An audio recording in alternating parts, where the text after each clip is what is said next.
ข้าวห้ำตามใจผู้เขียนก้อมตี2194ข้าวห้ำอากาศฮ้อนแต่ใจบ่ฮ้อนก้อนไก่แต่งแต้มโดยท่านเจ้าพระครูวิมลศิลปกิจวัดพนาลัยเกษมตำบลเวียงเหนืออำเภอเวียงชัยครับโยหัตถาวันตาเงาไทย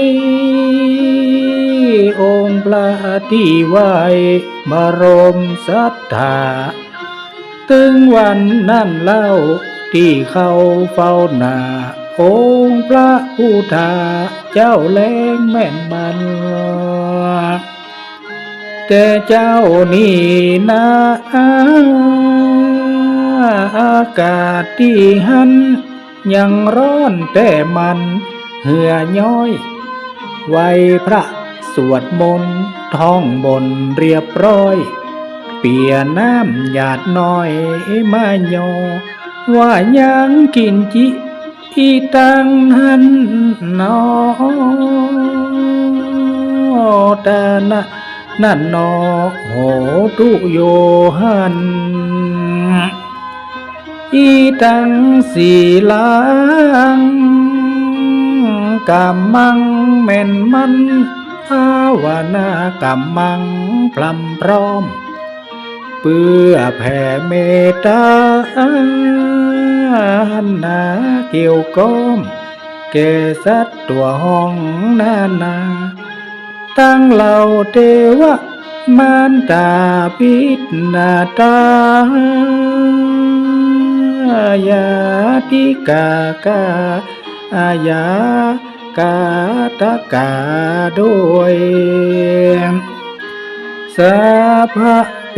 ตานาห้อมหุยสัพพะสัตตัวตัวพร้อมตามดังบัวรานด้านเฮือนบน้อมสวดมนต์แต่งจมแล้วกาได้หยาดน้ำกุศลไปหาผู้มีกุณาแก่ตนเด้อข้าแล้วแผ่กุศลผลบุญน้อมหน้าพระอุปัชฌาย์นั่นแหละแต่ที่สำคัญนั่นต้องทำแต่จิตบ่ล้อแหลกังวลโบราณสอนไว้ใจในของตนพรหมวิหารวนประจำตั้งมันคณะย่อขันน้ำยาตีหันก้อยเทมันหยวดย้อยมันเป็นสายไหลลงเป็นจ้อยเป็นสายจองห้อยหยวดลงอย่าสายน้ำมันขาดยดโปร่งหยาดน้ำลงเป็นสายน้ำแก้วจิตนั้นสำคัญต้องหมั่นพองแผ้วอันนี้คือแนวพุทธะเจ้านี่ได้ทำตามคำสอนนะบ่ละขาดวินเนิ่นนาย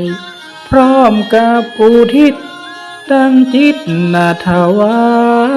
ยเดชพระแม่นายพันปีหลวงเจ้าและพระองค์พระจิตตาน้อมเกล้าสองย่าลานเฮาโดยพร้อมถึงอากาศมันฮ้อนนั่นเกี่ยวก้อมแต่จิตข้าตอมมันดีโดยปาลามีทลายลัดกุลเจ้าคือเก้าแห่งกุศลวันนี้และนาย